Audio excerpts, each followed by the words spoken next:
So today I want to share with you a single player logic game for 3-year-olds and above that I bought for my 4 and 5-year-old as a back to school gift this year. And I thought I would share it with you as a fun single player activity for your children.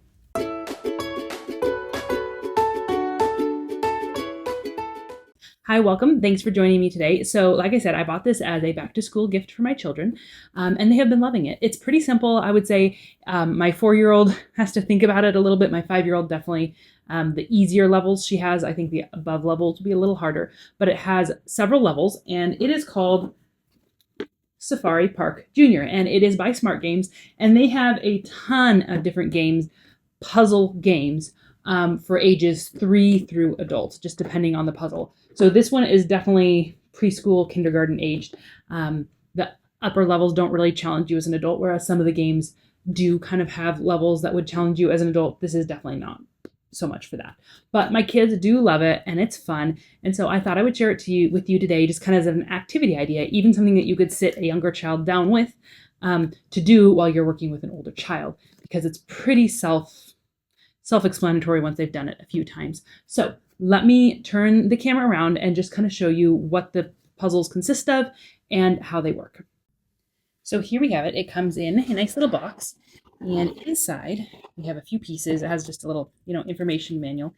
It has your cards for what the goal of each puzzle is, and they have, like I said, 3 different levels. They have beginner, they have junior, they have expert, and they have master modes. So I'll show you a little bit more about how these work in a second. And then inside they have the board. I'll move this here, where we can see it. And they have 4 little safari animals. So as you see, each animal has a different shaped base. So the lion has a star and will fit in this corner. The elephant has a circle and will fit in this corner. The giraffes have 2 different shapes that will each fit in their own corner. So they can only come in and out through those particular spots. There are some other limits.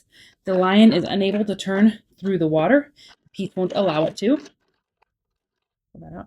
The giraffes are too tall to go under the tree or to go under the rainbow. So that is where they can't go.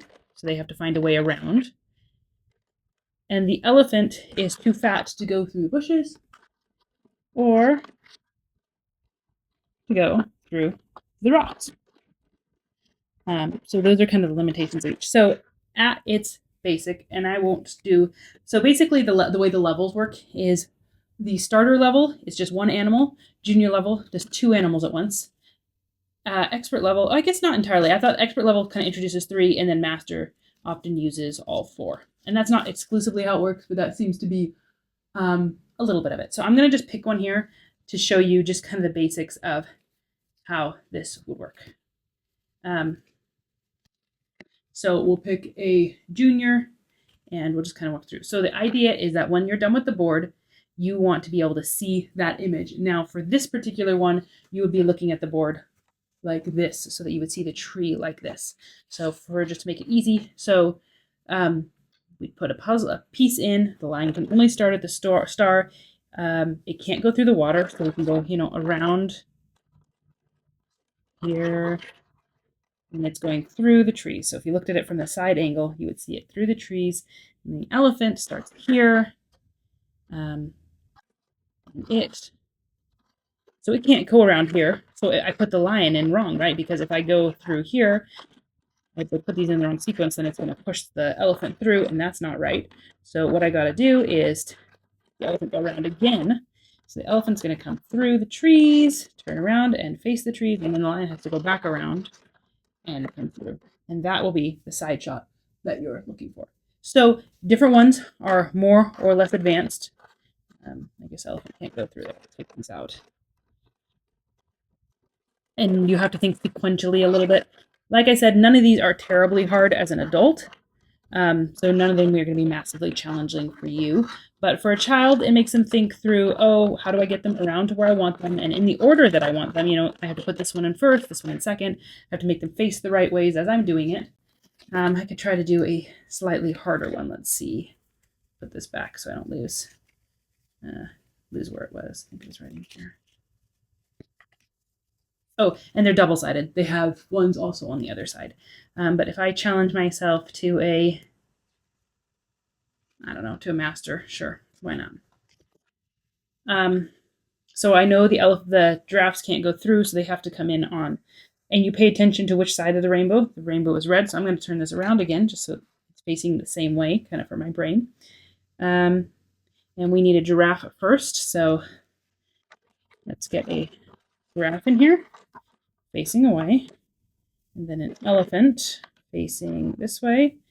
And then this giraffe can't go through here, so I have to come around. Whoops, all the way through all this, and facing this way. And that would be facing the right direction. So like I said, the master levels aren't really complicated, but for a little kid just kind of thinking through, it's the perfect level for them to have fun without getting too frustrated.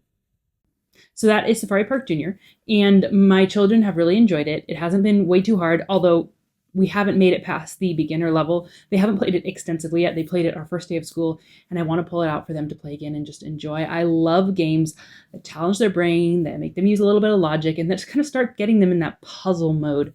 And they have really been enjoying it. So I would say it's been a hit. And we may continue to buy a game, one of these smart games or something similar, as a back to school gift every year for my kids, just and keep building that library we have of games for them to play that challenge their brains a little bit and make them think and stretch while still being fun. So I hope you enjoyed this. If you have any games similar that you guys have really enjoyed or any questions on this game in particular, let me know, because I'd love to hear your thoughts.